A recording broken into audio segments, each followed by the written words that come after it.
মাস পর আমি আসছি। তো 1 মাস আগে যখন এসেছিলাম, তারপরে যখন গেলাম তখন বেশ কয়েকদিন বেশ আনন্দেই ছিল, ভজনানন্দেই ছিলাম আমি। মানে আমার মেডিটেশন করতে বা জপ ধ্যান করতে ভালো লাগতো। তারপর আস্তে আস্তে ওটা কমতে থাকলো। এখন কাল পর্যন্ত মানে ম্যাক্সিমাম নিচেই ছিল। আজকে এলাম, আবার কাল থেকে হয়তো কয়েকদিন বেশ ভালোই রেস্টটা থাকবে। তারপরে আস্তে আস্তে ভজনানন্দটা আমার আস্তে আস্তে আস্তে আস্তে কমতে থাকবে। তো ভজনানন্দ কমার সঙ্গে বিষয়ানন্দ বাড়ার বা কমার কোনো সম্পর্ক আছে? এ ব্যাপারে যদি বলেন একটু। হ্যাঁ, এটা তো অবশ্যই একদমই পরিষ্কার। ঠাকুর শ্রী রামকৃষ্ণদেবের কথায় আমরা পাই না যে যত উত্তর দিকে যাব দক্ষিণ দিক থেকে দূরে হয়ে যাবে। সবাই জানি, এই উদাহরণগুলো পাচ্ছি ওখানে। সাধারণভাবে আমাদের মন বিষয়ের আনন্দের মধ্যেই থাকে। বিষয়ের আনন্দের মানে ওই সোজা কথায় যেটা মনের মতো মতো যা যা ঘটনা সেটা মনটাকে তৃপ্ত করে। এটাই তো হয়। মনের মতো হলো না, আস্তে করে তৃপ্তিটা কম, আরো মনের মতো হলো না, তৃপ্তি কম। এই করতে করতে মনটা পানসে হতে থাকে, ফ্যাকাশে পানসে যা বলি। আনন্দটা, রসালো ভাবটা কমে যায়। ওই রসালো ভাব যত কমে যায়, যত ফিকে বা পানসে হয়ে যায়, তখন মন ঘুরে গিয়ে অন্য কোনো ভাবে আনন্দ সংগ্রহ করার চেষ্টা করে।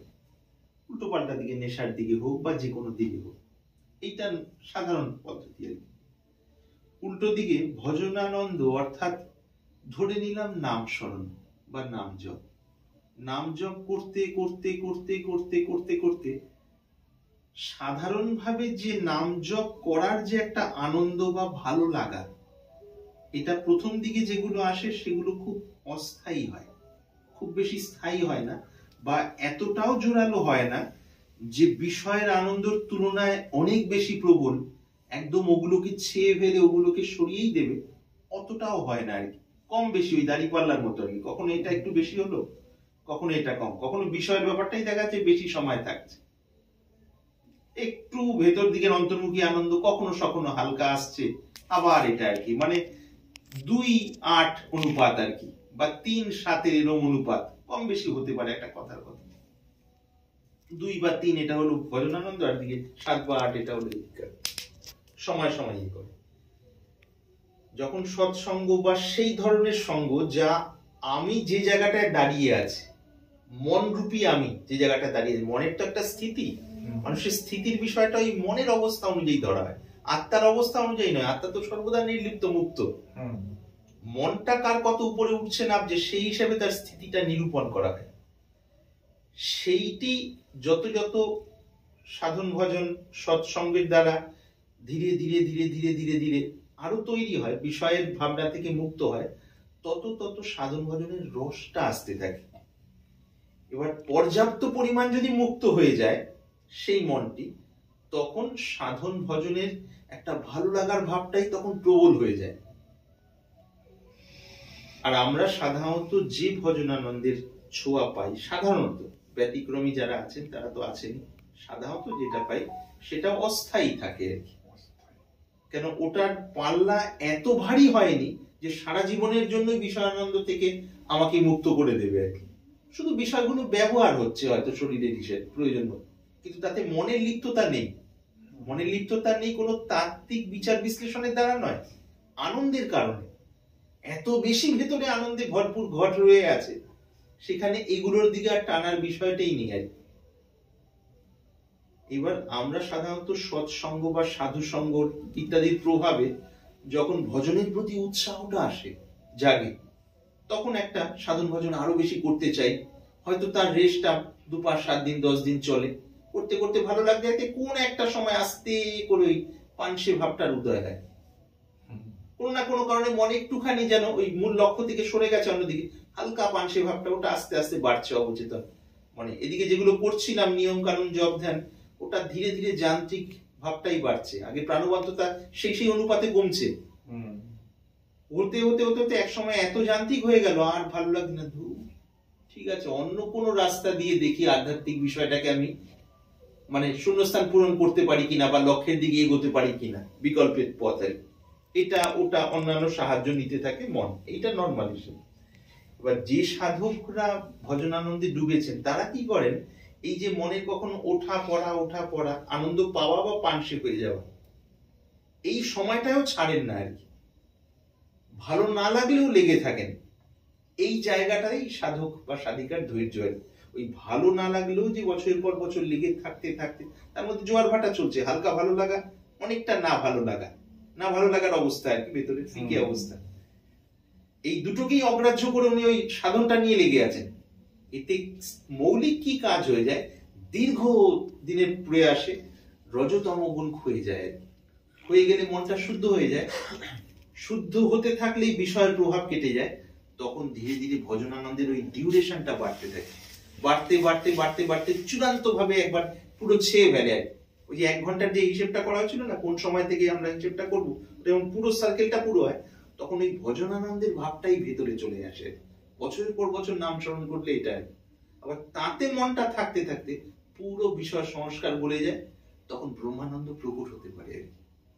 এই যে বিভিন্ন সময় ভিডিওগুলোতে বলা হচ্ছে না যে অনেকেই ব্রহ্মানন্দ বা আত্মানন্দ বা বেদান্তের কথা বলছেন, সেখানে কখনো হয়তো জোরে বলে তার বিরোধ করা হচ্ছে বা তাকে দ্বন্দ্ব, ওটা কিন্তু ব্যক্তি বিশেষকে অসম্মান করার জন্য নয়, তিনি যে জায়গাটা থেকে বলছেন সেই জায়গাটা তার যদি জাগতিক ভাবে বলে পাকামি করছেন। ছোট বাচ্চা হঠাৎ বিবাহের কথা বলা যদি শুরু করে, বাবা মা ধমকে কখনো চুপ করে দেয়।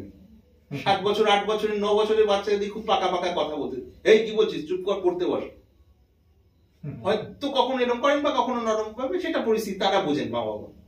ঠিক এখানে যে কথাগুলো বলছেন দেখা যাচ্ছে তো কথার পেছনে কোনো ভূমি নেই, সেই জন্য তাদের থাপ্পড় দেওয়ার নিয়ম আর কি। বামা খাবার কাছে গেলে বামা খাবার তো নরম করে বোঝাতেন না, দুটো গালি দিয়ে তাকে তাড়িয়ে দিতেন আর কি। কেন তাড়িয়ে দিতেন, পিছনে রহস্য, তার ভালোর জন্য। ওই তাড়িয়ে দেওয়ার পর যদি কেউ টিকে থাকেন, তাহলে বুঝতে হবে তার ভেতরে পার্টস আছে, সেই মানুষটাই পরে ওই আলো ধারণ করতে পারবে বা সেদিকে এগোবে, তাকে কেন্দ্র করে অন্য মানুষের। আর যারা পালিয়ে চলে যাবেন, জানবে যে এদের দ্বারা কিছু হবে না অরিজিনালি। সবসময় এইটা বুঝতে হবে যে কালচার করা বা তথাকথিত মোটিভেশনাল স্পিকার, এটা একটা দিক, কিন্তু এই মোটিভেশনাল স্পিকার যারা, তারা কখনোই বামা খ্যাপা, লোকনাথ বাবা, ঠাকুর রামকৃষ্ণদেব, এদের সারিতে তো তাদের কাউকে আমরা ভাবছি না কখনোই, আমাদের মন পারমিটই করবে না, করবে কি কখনো?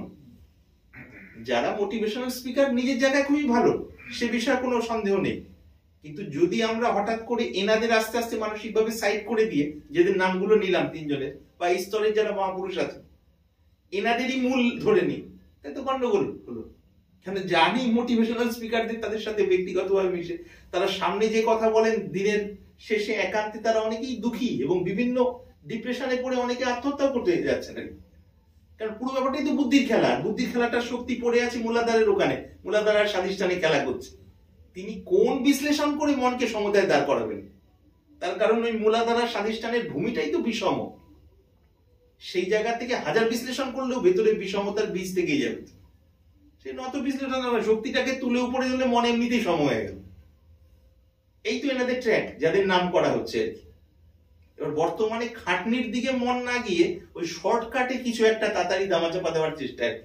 তো শর্টকাট, তার রেজাল্টটা হলো শর্টকাট, সম্পূর্ণ জীবনকে কভার করবে নাকি ওটা সম্ভব কখনো? এইটা আর কি, তো এটা প্রাসঙ্গিক বিষয় আর কি, মানে একদম তাদের সুগন্ধ যেটাতে আছে, যাদের নাম আমরা নিচ্ছি, মানে শ্রদ্ধেয় রামদাস কাঠিয়াওয়াজি, বামা খ্যাপা, লোকনাথ বাবা বা ঠাকুর শ্রীরামকৃষ্ণ দেব বা আরো যারা আছেন, যারা সেই, তাদের ভেতরে যে সুগন্ধ, ওই সুগন্ধ যদি আমরা আমাদের ভেতরে আস্তে করে ফুটে উঠুক চাই, তখন রাস্তা হলো ওই আর কি। এখানে শর্টকাট ওয়ে তো ওই শর্টকাট লেভেলের হবে, সব দিকেই দেখতে পাচ্ছ না নকল। নাম করছি না, অনেকের আমাদের পরিচিতর মধ্যে অনেকে মিথ্যে ব্ল্যাক বেল্ট নিয়ে, ইন্টারন্যাশনালি মিথ্যে ব্ল্যাক বেল্ট নিয়ে স্কুল ইত্যাদি করে নিয়ে এবং বহু মানুষকে তথাকথিত ভাবে শেখাচ্ছেন, আসলে জানেন না আর কি সেভাবে বিভিন্ন ক্ষেত্রে, কিন্তু তার ভেতরে সেই টেম্পারমেন্ট থাকবে কখনোই নয়। তার কাছ থেকে মানুষ সেই জিনিস শিখতে পারবে, সেই ক্ষিপ্রতা, সেই তরতাজা ভাব, সেই সার্বিক কভার করার ব্যাপারটা হবেই না, কারণ সেই খাটনি করে সেই স্টেপগুলোই তো প্রেরণা হয়নি। উদাহরণ এইটা। তাহলে এখান থেকে আমরা সার কি বুঝছি, এগুলো হলো মনের কতগুলো ট্রিক্স, কৌশল আর কি, ঠকানো আর কি। তো ওর মধ্যে না করে যদি লাগি তো অরিজিনাল রাস্তায় লাগবো, যেটাতে 1/10 যদি এগোতে পারি, 10 ভাগের 1 ভাগও যদি এগোতে পারি, ওটা তো খাঁটি পুঁজি হলো। পৃথিবীর যে কোনো জায়গায় গেলে ওটার সাথে যদি চ্যালেঞ্জ করা হয় ওটাই জয় হবে, কেন ওটা আসল নয় কি? তো আমাদের এখান থেকে এইটি প্রসঙ্গ এসে গেল বলে মনে হলো। তো মূল বিষয়টা হলো এই ভজনানন্দে স্থায়ীভাবে স্থির হওয়ার জন্য দীর্ঘদিন নাম জপের পথ ধরে যদি বলি, অন্য কোনো সাধন যদি বলি, সেই সাধনে এই যে অমিতদার নাম করা হয়, বাবা বারবারই প্রসঙ্গ করবে, এনারা আমাদের অনুপ্রেরণা আর কি। সামনাসামনি যাদের দেখেছি আর 3 ভাই, ওনারা 7-8 ভাই বোধহয় খুব সম্ভব ছিলেন, ভাই বোন আরো হয়তো সংখ্যা বেশি কিনা মনে নেই। অমিত ব্রহ্মচারী, তার মধ্যে স্বামী অলোকানন্দজি, স্বামী অমলানন্দজি এবং অমিত ব্রহ্মচারী, 3 ভাই সাধু পথ আর কি। হ্যাঁ, সাধু পথে গৃহত্যাগ করে আর কি। এনারা প্রথম 2 জন বোধহয় স্কুলের টিচার ছিলেন, গভর্নমেন্ট স্কুলে বোধহয় কিছুদিন চাকরি করেছিলেন বা করেননি, গভর্নমেন্ট বা প্রাইভেট। আর পরের যিনি অমিত ব্রহ্মচারী, তিনি ইঞ্জিনিয়ারিং করেছিলেন, খুব সম্ভব সিভিল ইঞ্জিনিয়ারিং বা টেকনিক্যাল, সেটা আমার অতটা অস্পষ্ট বা বললেও ভুলে গেছি। তো এনারা সাধন করেছেন। আমরা যখন সাধন করতে করতে মন পানসে হয়ে যেত, তখন এনাদের কাছে যেতাম, বা যেতে না পারলে চিঠি লিখে কিছু বলুন যাতে আমাদের উৎসাহ হয়। বহুবার জীবনে আর কি, এগুলো ওই 97 সালের পরের কথা বলছি আর কি। তো দেখলেই একটা সময় পর খুবই সাদামাটা। এবার আমাদের মনের অবস্থা যে জায়গায়, ওই জায়গাতেই দেখলে একটু সময় থাকলে তার সঙ্গে, হ্যাঁ সকালে আমিও উঠি, উনিও ওঠেন, কিন্তু আমি 10-15 দিন খুব তেড়ে ফুড়ে লাগি, তারপর আবার 1-2 দিন ঝিমিয়ে পড়ি এরকম করে। নিজের কথা ইনি দেখছেন না, ইনি খুব তেড়ে ফুড়েও লাগছেন না, আবার ঝিমিয়ে পড়ার ব্যাপারটাও দেখা যাচ্ছে না। বছর পর বছর দেখলে ওই একই রকম হয়। তখন সার বোঝা গেল এনারা ভেতরের রস পেয়েছেন, আর আমার রসটা ভেতরের ওই সাময়িক রস। তার কারণ বিষয় রস তো ভারী, সেই জন্য মাঝে মাঝে বিষয় রসটা এসে ওটাকে কভার করে বলছে, তারপরে আবার রুখা সুখা, আবার অল্টারনেটিভ, না বোধহয় এই রাস্তাটার থেকে অমুক রাস্তায় গেলে বোধহয় আমি আরো ভালো তাড়াতাড়ি ভেতরের ব্যাপারটা। এটাই তো মায়ের একটা ট্র্যাপ, ফাঁদ, মনকে এরকম ভাবে বোঝায় আর। তো তাহলে এনাদের দেখে উৎসাহ পেতাম বিশেষভাবে। অনেক সময় মন নিস্তেজ হয়ে যেত, আবার না এনারা বলছে না করতেই হবে, আমাকে বারবার ভেঙে যাওয়া, বারবার করা, সেটাই ধীরে ধীরে ধীরে ধীরে নিয়ে যাবে। তো এই যে ভজনানন্দের বিষয়টা পুনঃ নাম স্মরণ করতে করতে করতে করতে ওই পাল্লাটা যখন স্থায়ীভাবে ভারী হয়ে যায়, এগুলো আস্তে আস্তে ওই মাঝে মাঝে পিপাংশের ব্যাপারটা ওটাও কমতে থাকে, কমতে কমতে একসময় শেষ হয়ে যাবে। ওই অবস্থায় দীর্ঘদিন মন থাকতে থাকতে সম্পূর্ণ রূপে নির্মল হয়ে গেলে তখন ব্রহ্মানন্দ প্রকট হতে পারে। বিজয় কৃষ্ণ গোস্বামী একটা খুব সুন্দর বলছেন, রূপাল বিজয় কৃষ্ণ গোস্বামী বলছেন যে 1 বিন্দু বিষয় রস থাকতে ব্রহ্মানন্দ প্রকাশিতই হয় না। তার কারণ ব্রহ্মানন্দ তো বৌদ্ধিক বিষয় নয়।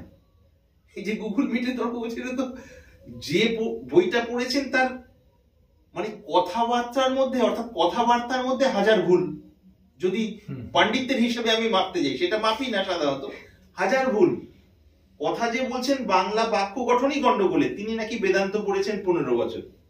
এবার তাহলে বেদান্ত তো দুভাবে পড়া হয়, এক তো পণ্ডিত হওয়ার জন্য পড়া হয়, আর একটা হলো গুরুর কাছ থেকে পাঠ নিয়ে জীবন চর্যা, আর দিনে হয়তো 15 মিনিট 1 ঘন্টা পড়া, আর বাকি গুরু সেবা করতে করতে মন শুদ্ধ হওয়া, তাহলে তত্ত্বটা এখানে প্রকাশিত হয়।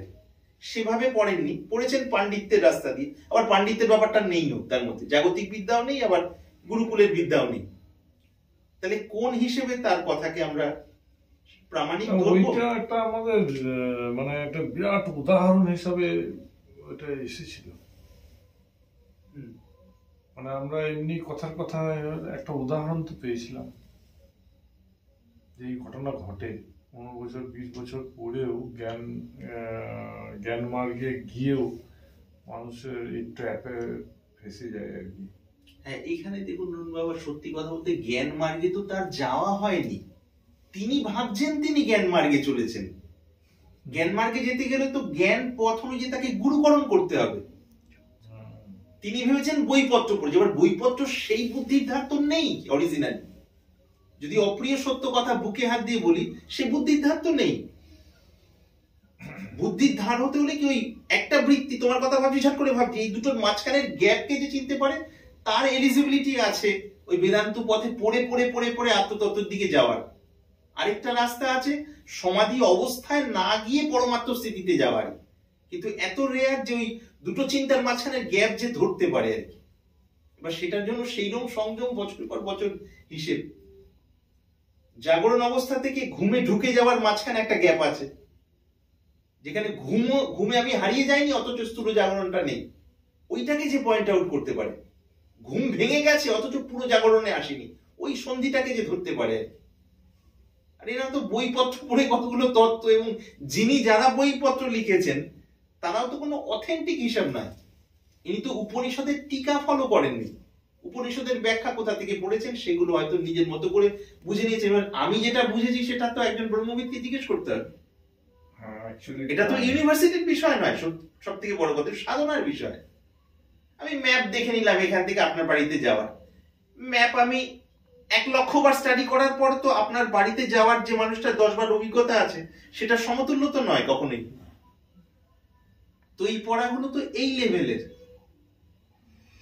অ্যাকচুয়ালি তাই, মানে একটা সংস্কৃতকে বাংলা করতে গেলে যে ট্রান্সলেটার, মানে যে ভাষাটাকে পরিবর্তন করছে, তিনি যদি ব্রহ্মবিদ না হন, মিনিং কিন্তু সেম নাও আসতে পারে, মিনিং সেম না আসতে পারে, মানে আলাদা হয়ে যেতে পারে।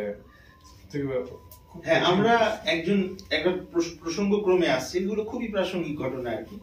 যখন ওঙ্কারেশ্বরে ছিলাম, ওই নির্দিষ্ট ব্যক্তির নাম করব না, তিনি বয়সে আমাদের থেকে খানিক ছোট বোধহয় আর কি, পাণ্ডিত্যে মানে জাগতিক পাণ্ডিত্যে এই বিষয়ে আর কি, বেদান্তের বিষয়ে অগাধ পাণ্ডিত্য আর কি। তার স্থিতি এরকম ছিল শুনেছি, মানে যারা কলকাতা ইউনিভার্সিটিতে যিনি মনে করুন প্রায় 30-31 বছর পড়াচ্ছেন দর্শনের উপরে আর কি, এবং ডিন আর কি, তিনি অবসর সময় কোনো ছুটি অ্যাডজাস্ট করে কাশিতে গিয়ে যাদের কাছে গিয়ে নিজের ধার বাড়িয়ে আসেন ওই বিষয়ে আর কি। কাশিতে যারা আরো প্রবীণ আর কি, ওই নিয়েই তার সাধনা আর কি, পাণ্ডিত্যের আর কি, অবশ্যই সেটা যতটা বিনীত ভাবে যাদের কাছে যান, তারা ওখানে প্রায় 40-50 বছর থেকে সেইভাবে জীবন চলছেন, সংযম ব্রহ্মচর্য আর ওইভাবে। তাদের কাছ থেকে আরো সূক্ষ্মতা নিয়ে আসার জন্য যান আর কি, হয়তো 15 দিন 20 দিন ওখানে থেকে আর কি, মেডিকেল একটা দিয়ে এইভাবে চলে যান, কারণ নাম করছি না, মোটামুটি এরকম। এবার এই যে যার কাছে যান, তার ভুল ধরেন, তার বয়সটা বলছি সে সময় এই 27-28 বছর, ভুল ধরছেন 77 বছরের যে মানুষটা, যার টোটাল জীবনটাই ওই বিষয়ে লেগে আছে না, মানে অগাধ সেই পুরোনো সময়কার যে পণ্ডিতের যে হিসেব ওই রকম আর কি জীবন। তার এক একটা জায়গায় ভুল ধরে বলেন আর কি, এই যে যার 26-27 বছর বলছে, তারপরে একটা নাম সন্ন্যাসী, আমি নামটা নিচ্ছি না আর কি। তো এর এত গভীর পাণ্ডিত্য, আগে থেকে ওইরকম মেধা, তার সাথে সাথে চর্চায় তাকে বলতে শোনা গেছে যে আমাদের যিনি জ্ঞানপথের এই ক্ষেত্রে প্রথম গুরুদেব স্বামী রামানন্দ সরস্বতী, উনি রয়েছেন, আর ইনি বসে ওখানে জানতে চাইছেন কথা, বলতে বলতে বলতে বলতে একটা সময় তর্ক করছেন। তর্কটা কিন্তু স্থূলভাবে নয় আর কি, একদম শাস্ত্রের ধারা ধরে আর কি। একটা সময় করার পর তখন রামানন্দজি বলছেন, जहां तक समझे हो ब्रह्मचारी, इसके आगे शास्त्र में नहीं बताया गया है, इसके आगे अनुभव प्रमाण है। যতদূর বুঝেছো ব্রহ্মচারী, এর পরে শাস্ত্রে বলা হয়নি, এটা অবাক মানুষের গোচরম, অনুভবই প্রমাণ। তবে ওই অনুভবটা কারোর মধ্যে আসলে তার লক্ষণটা কি? স্বাভাবিক সমতার ভূমিতেই তার মনটা বিশ্রাম করবে, আর অনুভবটা না আসলে সেই শান্তিটা থাকবে না আসলে। এইটাই আর কি। এটা যদি কেউ ভাবে ঘরে চুরি করে নিজের সাথে ইয়ে করে, আত্মপ্রবঞ্চনা করে, সেখানে কিছু বলার নেই, এইরকম। তো এই বিষয়গুলো এরকম আর কি। আর সব থেকে বড় কথা, পাণ্ডিত্য মানে বোঝা বা পড়া করে তো আমি তো এখানে একটা সমাধান করার চেষ্টা করছি। এবার এখানে সমাধান করলে তো আমার এই জীবনটা পাল্টাচ্ছে না। জীবনে সেই কাম ক্রোধের টান রয়েছে, লোভ মোহ সেই ব্যাপারগুলো রয়েছে, টালমাটাল ব্যাপারগুলো রয়েছে, ওগুলোকে খানিকটা কন্ট্রোল করে রয়েছে, কিন্তু ভেতরে ভেতরে দংশনগুলো রয়েছে। এবার সাধন হলে ওগুলো তো কেটে গিয়ে ভেতরে ওই নিউট্রাল ভূমি ফুটে উঠবে, তখনই তো ব্রাহ্মী স্থিতির সুগন্ধটা টের পাওয়া যাবে। তার আগে পর্যন্ত কথা এই আর জ্ঞান পথের বিষয়গুলো পড়ানো হয় এই জন্য যেন ধারণাটা পরিষ্কার হয়। ধারণার সাথে সাথে তো আরেকটা চাকার দিকটা তো বাদ গেল, একটা চাকাই হয়ে গেল, আরেকটার দিক কি?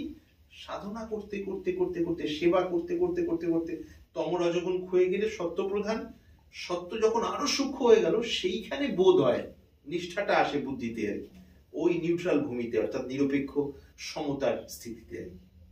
তার আগে পর্যন্ত সমতার কথা বলা হয়, সমতার সেই মজটা তো আসে না ভেতরে আর কি। মজ মানে ভেতরের মস্তি আর কি, আনন্দ আর কি, আর চাহিদা তো ওইটাই। আপনারা খেয়াল করে দেখবেন, সেদিন এই বলার পর একটা জায়গার পর একবার দুবার ওখানে নক করা হচ্ছে, প্রত্যেকটা যদি আপনারা অ্যানালিসিস করেন, একবার বলা হলো, দুবার বললো, যে এই ক্ষেত্রে এইরকম আপাতত আর কিছু বলা হচ্ছে না। তার কারণটা কি? ওখানে রিসিভার নেই তো, উনি তো স্থূলতার্কিক, পাণ্ডিত্যের গভীরতা নেই আর আধ্যাত্মিক পবিত্র জিজ্ঞাসা নেই, কাজে দুটোই ক্রাইটেরিয়া তার মধ্যে নেই, দুটো লক্ষণ, কাজে তার ক্ষেত্রে বলার বিষয়। সেই ক্ষেত্রে শাস্ত্রে বলা হয়েছে যে উপেক্ষা করা হোক। আচ্ছা, আপাতত এই বিষয়টা স্থগিত রাখলাম। তার সাপেক্ষে উনি আবার মন্তব্য করেছেন, দেখবেন আপনারা কমেন্টের মধ্যে অদ্ভুত মন্তব্য, সেগুলো আবার হাস্যকর। আমি দেখি না, আমি বুঝে নিলাম, নিয়ে দেখলাম যে হ্যাঁ, তো এইখানে গোলক ধাঁধার বিষয়টা এইটাই, যে এই সমস্ত বিষয় এখানে ওই ব্যক্তি বিশেষের প্রসঙ্গটা আনা হলো ব্যাপারটা জোরালো করার জন্য। ওখান থেকে শিক্ষণীয় এইটাই, যে মায়ার এই ধরনের প্রভাবে আমাদের মন যেন ফেসে না যায়। ফেসে গেলে আমরা আনন্দ থেকে বঞ্চিত হয়ে যাব। তো যে মহাজনদের ছবি আমরা দেখি, যাদের স্মরণ করি, তারা হৃদয়ে যে জিনিসটা পেয়েছেন আমরা সেটা পাবো না, সেটা না পেলে হৃদয় তো তৃপ্তি হবে না। একটা জিনিস আমি হৃদয়ে পেলামই না, অথচ আমি এটাকে নিয়ে প্রচার করব বা আমি এই করব, এটা আসে কি করে? মানে আমি যে জিনিসটা ফিলই করলাম না, সেখানে পৌঁছাইতেই পারলাম না, আমি খুঁজে বেড়াচ্ছি অনেক কিছু, আবার আমি এটাকে প্রচার প্রসারের জন্য আমি এই করছি, ওই করছি, এই বড় বড় লেখা লিখছি, এসব এগুলো আসে কি করে? এগুলো বাবা, মানে একদম সোজা কথা বলতে গেলে অহং, আর অহং মানেই অজ্ঞানেরই আরেকটা নাম। কিরকম? একদম সোজা কথা বলি, বেদান্তের বইগুলোতে সাধারণত আছে, বই মানে সংস্কৃতের উপরে যে টিকাগুলো, টিকার আবার ব্যাখ্যাগুলো, যেগুলো আমরা সাধারণভাবে পড়তে পারি বাঙালি হিসেবে, সেগুলো বলছি আর কি। আকর গ্রন্থের কথা বলছি না, তার জন্য সংস্কৃতের বিষয়টা পরিষ্কার দরকার। ওগুলোতে বর্ণনা আছে, অষ্টাবক্র গীতার কথা বলছি, বা অষ্টাবক্র সংহিতা, নাম একই। ওখানে বলা হচ্ছে, साधन करके कैसे आत्मा को जानोगे, साधना करके किस प्रकार आप आत्मा को जान पाओगे। आत्मा तो सदैव स्वतः सिद्ध है, स्वयं सिद्ध है, অর্থাৎ সাধনা করে কিভাবে তুমি আত্মাকে জানবে? আত্মা তো সর্বদাই আছেই। उस चेतन को पहचानो, तब आपकी बुद्धि समता में ठहर जाएगी। ওই চেতনাকে, ওই চেতনা মানে আত্মচৈতন্যকে চিনে নাও, চিনলেই তোমার বুদ্ধি আত্মতত্ত্বে দাঁড়িয়ে যাবে, অর্থাৎ প্রতিষ্ঠিত হয়ে যাবে, বিশ্রাম পাবে। এই কথাটা একটা জায়গায় বর্ণনা আছে, বিভিন্ন রকমেরও একটা বললাম কাল্পনিকের। ওটা শুনে যাদের মন অহং এবং বিশ্লেষণ প্রধান, যারা খুঁজছে এবং মনের ধারণা যে বইপত্রের মধ্যে দিয়ে কোনো একটা সমাধান আমি করে নেব, ভিতরে করে নিয়ে সেটা অন্যদের কাছে প্রেজেন্ট করবো, সত্যি তো আত্মা যখন স্বতঃসিদ্ধ, স্বয়ং সিদ্ধ, তাকে আবার কোন সাধনের দ্বারা জানতে হবে? এটা প্রথম। তার মানে হ্যাঁ, আমি এই বুদ্ধি প্রসেসে যাচ্ছি, এর দ্বারা ব্যাপারটা হয়ে যাবে একটা সলিউশন। নেক্সট লোক আসলো তারপরে, देखो वो आत्मा, वो चैतन्य जागरण, स्वप्न, सुषुप्ति, इन तीनों अवस्था में अनुसूत है।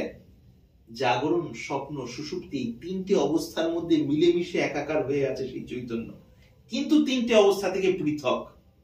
ওই পৃথক সত্তাই তুমি। যেহেতু তুমি জাগরণকেও টের পাও, স্বপ্নকেও টের পাও, সুষুপ্তিকেও টের পাও, কাজেই টের পাওয়ার যে তুমি, সে তুমি এই তিনের থেকে পৃথক। এইটা তুমি যখন বুঝলে, কাজেই তুমি তো আত্মাকে জেনেই গেছো। আরে সত্যি তো, আমি জাগরণকে টের পাই, স্বপ্নকেও টের পাই, সুষুপ্তিকেও টের পাই। এবার জেনে গেছে, এটা ওখানে কথাটা কি, এই তিনটে অবস্থা থেকে পৃথক শুদ্ধ চৈতন্য তুমি। শুদ্ধ চৈতন্যের দিকে পয়েন্ট আউট করা হচ্ছে, যেটা নিরাকার চৈতন্য। আর এখানে মানুষটি বুঝলেন, আরে শরীরধারী আমি তো, আমি জাগরণের আছি, কিন্তু জাগরণ থেকে আলাদা, স্বপ্ন থেকে আলাদা। এবার শরীরধারী আমি একটা শুদ্ধ চৈতন্যের রূপ নিয়ে নিলাম, হঠাৎ রামের রূপ রাবণ নিয়ে এসে দাঁড়িয়ে গেছে, আরে আমি তো রাম, কিন্তু তোটার ভেতরে তো রাবণ। অর্থাৎ স্থূল কাম ক্রোধ লোভ মোহযুক্ত মানসিক ভাবনা নিয়ে আমি নিজেকে ভাবছি যে জাগরণ স্বপ্ন সুষুপ্তি থেকে আলাদা, মানে অহংটাই রূপ নিয়ে নিল। হ্যাঁ, অহংটাই আত্মার রূপ নিয়ে নিল ওখানে। কিন্তু নিজে ভাবলাম বোধহয় ওইটাই বোধহয় আত্মজ্ঞান। এর আগে যত যত মহাপুরুষের হয়েছে বোধহয় এইরকমই হয়েছে।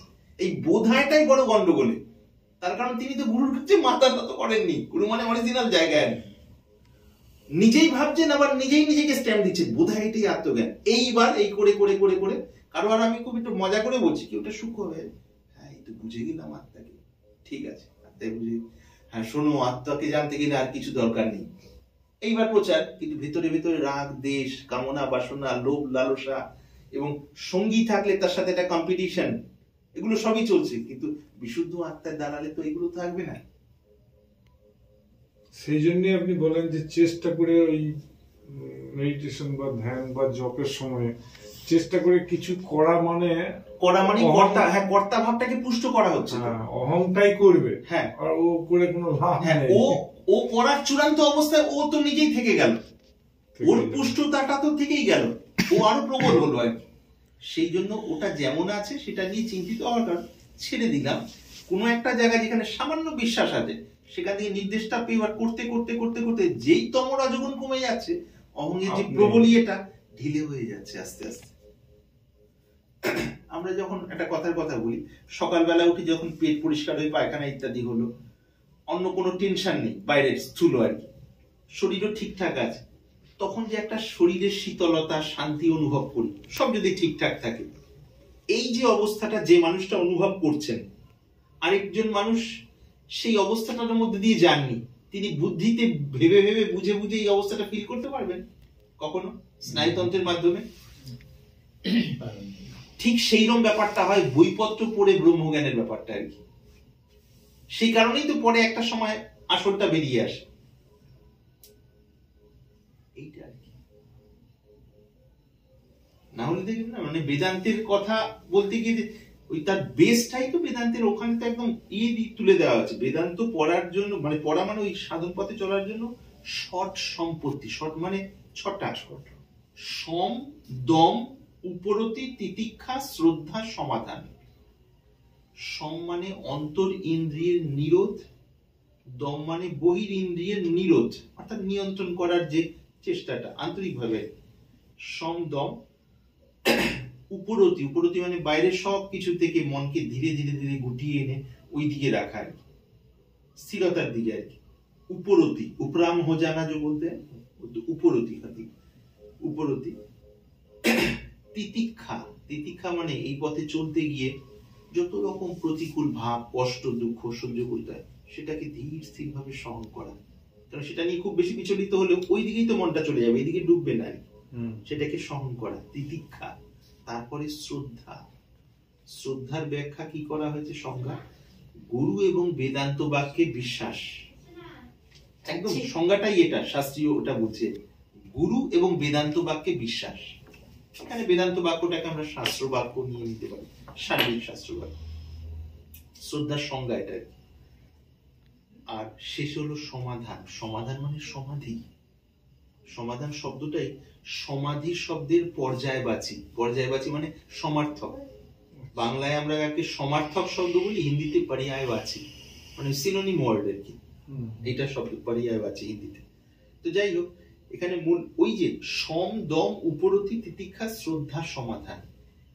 ধীরে ধীরে আমরা অন্তরিন্দ্রিয় এবং বহিরিন্দ্রিয় নিরোধ যেমন যেমন গুরুর কাছ থেকে পাবো, মন্ত্রকে অবলম্বন করে সময়ে শোয়া সময়ে ওঠা, সারা দিনটা বিবেক অনুযায়ী চলা, চলতে চলতে চলতে স্থূল ভাবটা তো আস্তে আস্তে কমবে।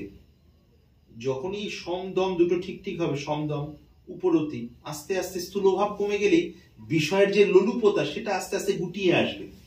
আমরা সময় সময় দেখি না যে ভেতরে একটু আনন্দ পেলেই বাইরের দিকে মন তখন কামনা বাসনায় দৌড়ে, তখন তো দৌড়ে না, আস্তে করে ভেতরের দিকে আসে। এবার সেটা যদি স্থায়ী হতে থাকে, স্থায়ী হওয়া মানে তো বাইরের দিক থেকে গুটিয়ে আসছে, ভেতরের একটু আনন্দের ছোঁয়া পাচ্ছে বা ভালো লাগার ছোঁয়া পাচ্ছে।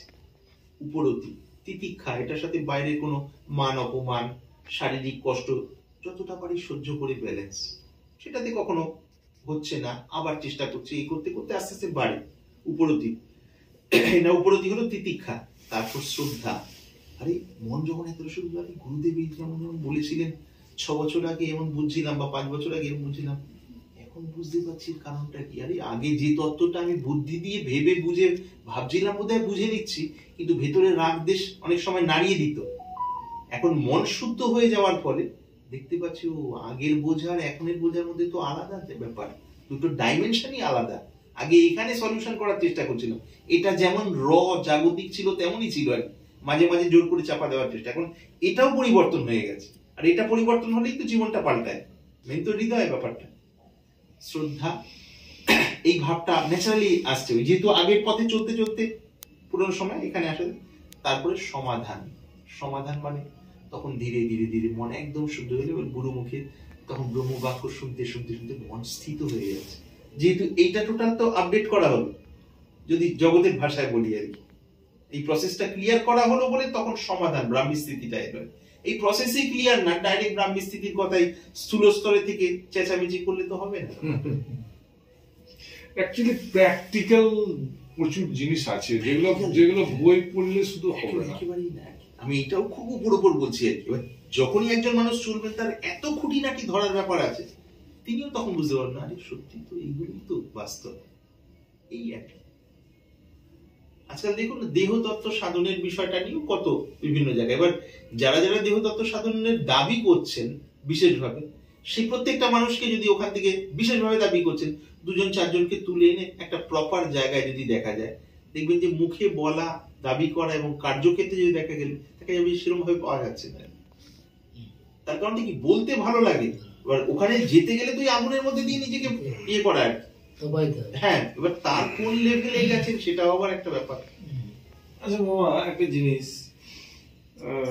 দুটো সাধক, একজন মানে তম রজগুণ হয়তো 40%, সত্ত্বগুণ 60%, এরকম একটা অবস্থা একটা সাধক।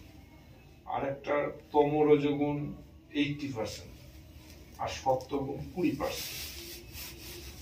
তাহলে এই যে এই দুজনই এসেছে সাপোজ কোন গুরুর কাছে দীক্ষা নেবে বলে, আপনি গুরু বুঝতে পারছে যে 60-40 আর 80-20, মানে একটু নিম্নমান, 80-20 মানে খারাপ অবস্থা। দেহতত্ত্ব সাধন কাকে দিলে পরে ভালো হতে পারে? 80-20 ওকে দিয়ে দেওয়া ভালো না 60-40 কে দেওয়া ভালো? চাইছে দুজনেই দেহতত্ত্ব, গুরুজি বলছেন না একজনকে দেওয়া যাবে, একজনকে দেওয়া যাবে না।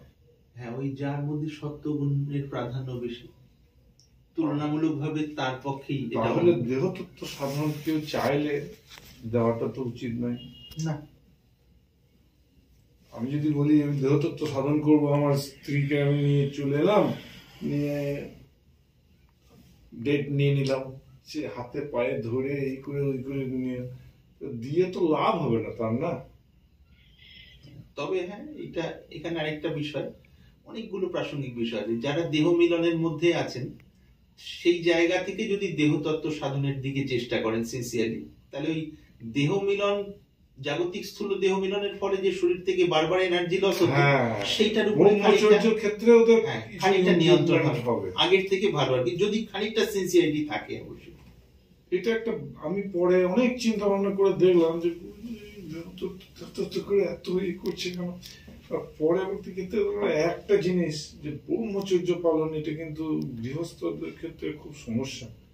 মানে একাও তো নয় বিষয়টা, যে একা সাধক বা এই বছর তার স্ত্রীর সঙ্গে অনেক ব্যাপার আছে, সমাজ আছে, আছে পরিবার আছে, বিভিন্ন রকম সমস্যা। তো সেই জন্য এটা একটা মাধ্যম বটে, মানে মাধ্যম বটে। আমার মনে হয়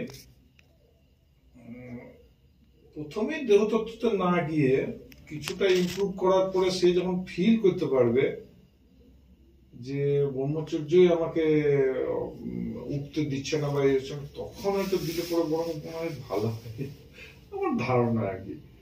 প্রথমে দেহতত্ত্ব তো অন্যরকম ইয়ে প্রথমে দেওয়া হচ্ছে না তো কোথাও। আচ্ছা, হ্যাঁ, কোনো কিছুই তো প্রথমে দেওয়া হচ্ছে না, এটা হয়তো ভেবে নিচ্ছি দেওয়া হচ্ছে। এখান থেকে কোনো জিনিসই কোনো কিছুই প্রথমে দেওয়া হয় না, মানে খুবই কঠিন ঠাই আর কি। হ্যাঁ, খুবই কঠিন ঠাই আর কি। মানে কোনো একজন বলেছিলেন, একদম রেকর্ডেই বলি আর কি, বলছে যে ভগবানও ভয় পায় যোগানন্দের তপস্যা দেখে আর কি। তিনি একজন সন্ন্যাসী, রামকৃষ্ণ মিশনের ভাবধারায় আর কি। আর গুরু মহারাজজি বলেছিলেন ওঙ্কারেশ্বরের যে ওকে ভগবানের মতো শ্রদ্ধা করে, এই শব্দটা ব্যবহার করেছিলেন। এই শব্দটা বলার উদ্দেশ্য শব্দের সাথে এর কোনো ইয়ে নেই, তাদের মনোভাবটা কি ওইটাকে এই কঠিন ঠাইটা বলার জন্য এই দুটো বড় মন্তব্য আনলাম, মনে চাইলো বলে আর কি। মনে হলো এখান থেকে অরিজিনালি একদম প্রাথমিক অবস্থার বিষয় দেওয়া হয়, এবং যেমন যেমন মানুষ চলেন সেই ভাবে তাদের আগ্রহ বুঝে দেওয়া হয় আর কি। আগ্রহ এবং অবস্থা আর কি, যতটা চলেন ঠিক ততটা আর কি। তারপরের কথাগুলো, উচ্চতর কথাগুলো মাঝে মাঝে ওই সিনেমার ওটাকে কি বলা হয় আগে শুরুতে যেটা দেখানো হয়, এটাকে কি ভুলে গেছি, বিনা চর্চা। না, একদম স্টার্টিং এ কি ওটা দেখানো হয়, অল্পর মধ্যে পুরো সিনেমাটা দেখিয়ে দেয়। ও ট্রেইলার ভুলে গেছি, বিনা চর্চা, ওটা তো মনে ছিল না। তো ওই যে ট্রেইলার মাঝে মাঝে ওগুলোর কথা বলা হয়, এবার ওর মধ্যে থেকে ও আচ্ছা, তার মানে আমি এখানে ঢিলে ঢালা হয়ে আছি, তাহলে আবার উঠে পড়ে লাগি আর কি। তো এই করতে করতে করতে করতে করতে করতে ওর মধ্যে থেকে দেখা গেল যে পুরো জীবনের সময়কালে 40-45 বছর যতক্ষণ হয়তো হলো, তার মধ্যে দেখা গেল হাতে গোনা 5-7 জন হয়তো সফল এই বিষয়ে লেগেছিলেন, ধরে নিলাম 350 জন, কথার কথা আর কি। তাদের 5-7 জন সফল, সেই 5-7 জনকে কেন্দ্র করে পরে দেখা গেল যে আবার আরো হয়তো জনা 20-25 সফল আগামী 10 বছর পর। এইভাবেই তো চলতে থাকে। দেহতত্ত্ব সাধারণত কি মানে রকেটের মতো হাই স্পিড? এটাও ভালো বলছেন, রকেটের মতো হাই স্পিড। না ঠিক আছে, কোনো ব্যাপার না, এটা তো হাই স্পিড সাধারণ।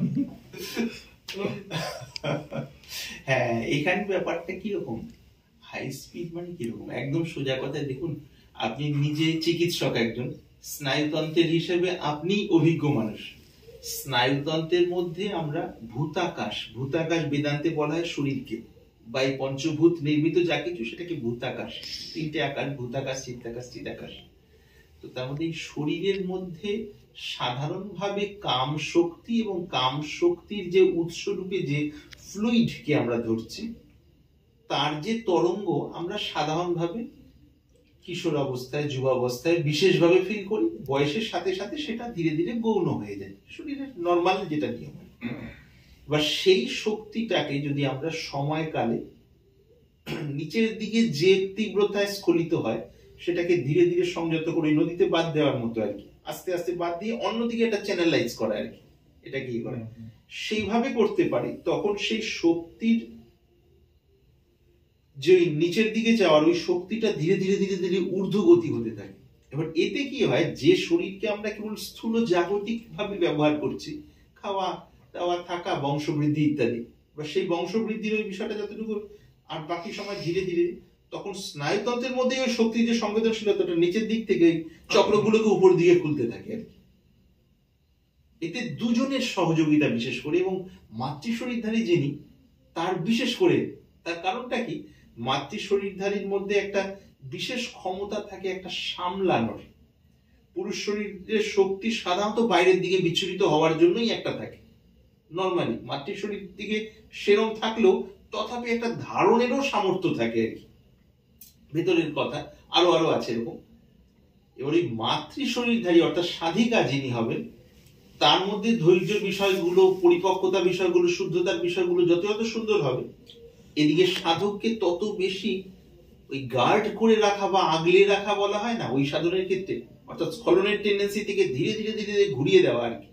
আর সাধকও যদি সেরকমই হন, এই উভয় মিলে ধীরে ধীরে ওই নিম্নভূমি থেকে মন ধীরে ধীরে ঊর্ধ্ব দিকে, আর শক্তি ধারণের রহস্যটা ধীরে ধীরে স্নায়ুতন্ত্রের মধ্যে প্রত্যক্ষ হতে থাকে।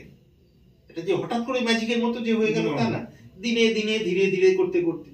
তো এতে যদি কেউ সিনসিয়ারলি এগোন, অন্তত এই জায়গাটায় অনেকেই পৌঁছন যে শক্তি স্খলন করেই যে আমরা শারীরিক আনন্দ পাই ইনস্ট্যান্ট চটজলদি, এছাড়াও আনন্দ ভেতরের আছে, সেইটা তাদের প্রত্যক্ষ উপলব্ধি হয়। এটা একদম প্রথম দিকে ধাপ হয়।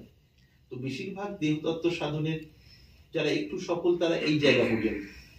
আরো গভীরে এগিয়ে গেলে তখন অন্য রাজ্য প্রকাশিত হয়, ওর মাধ্যমে দর্শনও হয়। দেহতত্ত্ব সাধনের মাধ্যমে বিভিন্ন দিকে দর্শন খুলে যায়। পরবর্তীকালে আর দেহতত্ত্ব সাধনটা লাগে না, ওই শক্তির বিষয়টা যদি আরো প্রবল হয়ে যায় তখন সাধক সাধিকা পৃথক থেকেও ওই ভেতরের ব্যাপারগুলো জাগ্রত করতে পারে। কিন্তু সেরকম খুব কম, তার আগে ওইরকম পবিত্রতা নিয়ে লেগে থাকা খুব কম দেখা যায়। খুব টপ। এই আর কি। যাই হোক, সবের সার কথা হলো এই গোড়া ধরে যদি কেউ চলেন। এবার যারা বাউলরা তারা তো অন্য সাধন, তাদের তো এটাই মূল। তারা যদি সিনসিয়ারলি এটা ধরে চলছেন শুদ্ধতা পবিত্রতার সাথে, তারা ধীরে ধীরে ধীরে ধীরে ধীরে ধীরে। এবার কেউ যদি অন্য কোনো প্রণালী দিয়ে গিয়ে বুদ্ধি নির্বিকল্প স্তরে যায়, সেখান থেকে নেমে এসে তখন কি তার এদিক সেদিক পা ফসকানোর ব্যাপারটা তো থাকছে না। নির্বিকল্প মানে তো মন স্থির, যেখানে চাইলাম মনটাকে, মানে যার মধ্যে হবে যেখানে চাইলাম মনটাকে স্থির করা যায়, চাইলে আবার উঠিয়ে ফেলা যায়। স্থির করা মানে সেখানে না চাইলে আর কোনোভাবেই অস্থির হবে না, উঠিয়ে ফেলা মানে না চাইলে আরো সেই দিকে যাবে না। এটা তখনই হয় যদি অব্যক্তের ডাইরেক্ট এক্সপিরিয়েন্স থাকে, তখন স্বাভাবিক আর কি। এটা কোনো যে একটা বিরাট চেষ্টা করে না, একটা ইচ্ছা মাত্রতেই ওই রকম। সেই অবস্থার মধ্যে থেকে যদি কেউ এই ট্র্যাকের মধ্যে যান, তখন সেগুলো আর ওই পথ দিয়ে গিয়েও যে ওই পরমানন্দের অনুভূতি পাওয়া যায়, এবং ওই ট্র্যাক গুলো বিষয়ে যে মনের মলিন ধারণা রয়ে আছে, ট্র্যাক রিলেটেড যে মনের মধ্যে সংস্কার, সেগুলো ধুয়ে মুছে পরিষ্কার হয়ে যায়। অন্য যে কোনো প্রণালীতে গিয়ে সাধারণত এর মধ্যে দিয়ে যদি না যান, অথচ সিদ্ধ হন, তাদের এই বিষয়ে কোনো প্রসঙ্গ আসলে সূক্ষ্ম ভাবে এই ট্র্যাক গুলো বিষয়ে একটা হালকা নেগেটিভ ধারণা থাকে, অ্যাভারেজে দেখা গেছে। অথচ তারা মহাত্মা, কিন্তু যথার্থই মহাত্মা, তাদের আশ্রয়ে গিয়ে মানুষের মঙ্গলও হচ্ছে, যেহেতু ঈশ্বর সাক্ষাৎকার হয়েছে। কিন্তু যেহেতু মানব দেহধারী, হালকা ওই ট্র্যাক গুলোর বিষয়ে যেহেতু অ্যাভয়েড করে এসেছিলেন অনেস্টলি, সেই জন্য তার একটা হালকা একটা নেগেটিভ সংস্কার থাকে। ওই অ্যাভয়েডিং টেন্ডেন্সিটাই সমতার খুব সূক্ষ্ম স্তরে একটা হালকা বিষমতা রেখে দেয়।